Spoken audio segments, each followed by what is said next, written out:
Assalamualaikum warahmatullahi wabarakatuh. Saya Siti Umi Khairah dari Prodi HKI Hukum Keluarga Islam, NIM 3301101800107. Saya akan mempresentasikan dari mata kuliah Psikologi Keluarga yang berjudul Perceraian sebagai solusi terakhir dari pernikahan. Nah, yang saya bahas pertama adalah sebab perceraian dalam hukum Islam. Perceraian bisa disebut dengan talak adalah pemutusan hubungan suami istri, hubungan pernikahan yang sah di mata negara atau di mata agama. Pernikahan yang dianggap sebagai pernikahan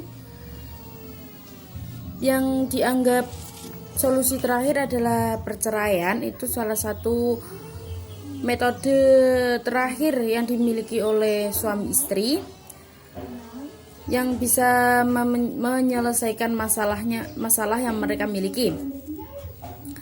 Menurut syariat Islam, cerai adalah melepaskan ikatan perkawinan atau memutuskan hubungan perkawinan antara suami istri. Yang kedua, hukum perceraian dalam Islam itu ada 5. Yang pertama adalah perceraian jika wajib, yaitu jika pasangan suami istri tidak lagi bisa berdamai, mereka sudah tidak lagi memiliki jalan keluar selain cerai. Yang kedua, sunnah. Kenapa bisa sunnah? Ketika suami tidak mampu memberikan nafkah kepada istri. Yang ketiga adalah makruh. Jika istri bisa dianggap makruh itu ketika istri memiliki akhlak yang mulia, akhlak yang baik, memiliki kepribadian agama Islam yang baik, itu bisa hukumnya adalah makruh. Yang keempat adalah mubah. Ketika suami bisa dikatakan mubah, perceraian bisa dikatakan mubah itu jika suami sudah tidak lagi memiliki hawa nafsu kepada istri. Yang kelima adalah haram. Perceraian bisa dikatakan haram jika suami menceraikan istrinya pada saat sedang haid, nifas, gitu. Terus poin yang saya jelaskan yaitu adalah jenis-jenis talak. Talak di sini yang saya jelaskan adalah pertama, talak raj'i. Apa itu talak raj'i? Talak raj'i adalah talak 1 atau 2 yang suami bisa rujuk kembali, tetapi jika bisa rujuk kembali dengan alasan dengan masih mempunyai masa iddah, tetapi kalau masa iddahnya sudah selesai, suami tidak bisa rujuk kembali. Yang kedua adalah talak bain. Apa itu talak bain? Talak bain adalah talak 3 dari suami. Ya, talak bain ini tidak bisa rujuk kembali karena sang suami sudah mentalak 3 kecuali ada istri menikah dengan laki-laki lain, baru yang suami dulu boleh menikahi istrinya. Yang ketiga adalah talak sunni. Talak sunni, suami mengucapkan talak istri yang masih suci, yaitu masih suci dan masih berhubungan suami istri.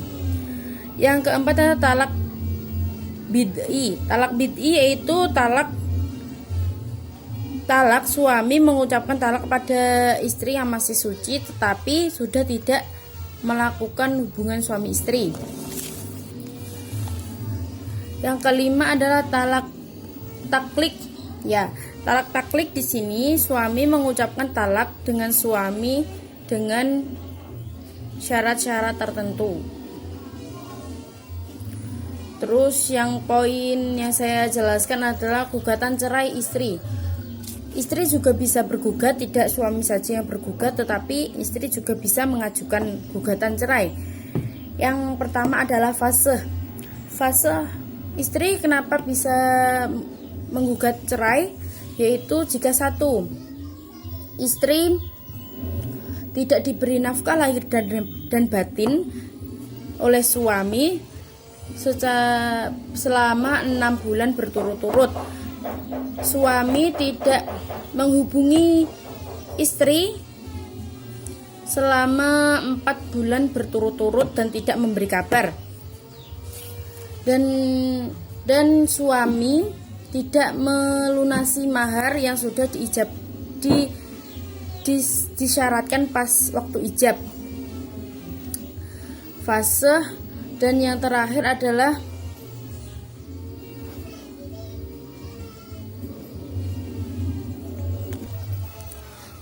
adalah hulu.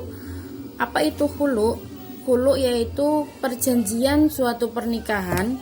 Jika mengalami perceraian, maka istri wajib memberi denda. Istri wajib membayar denda kepada suami. Dari materi-materi yang saya jelaskan tadi,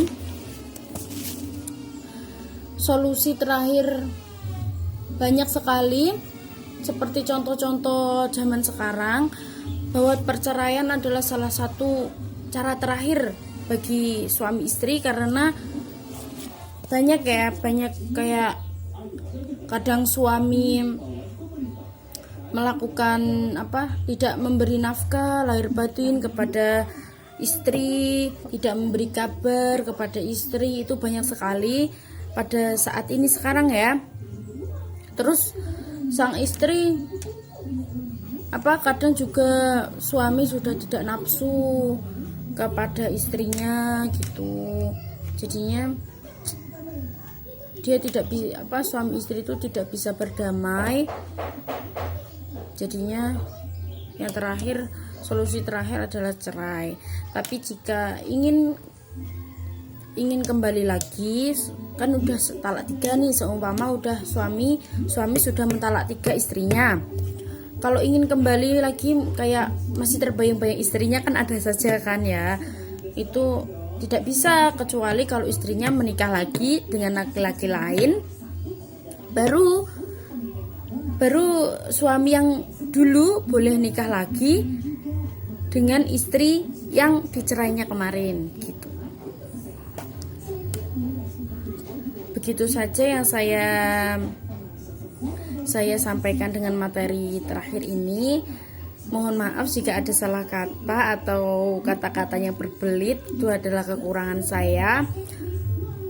Semoga bermanfaat untuk kita semua. Wassalamualaikum warahmatullahi wabarakatuh.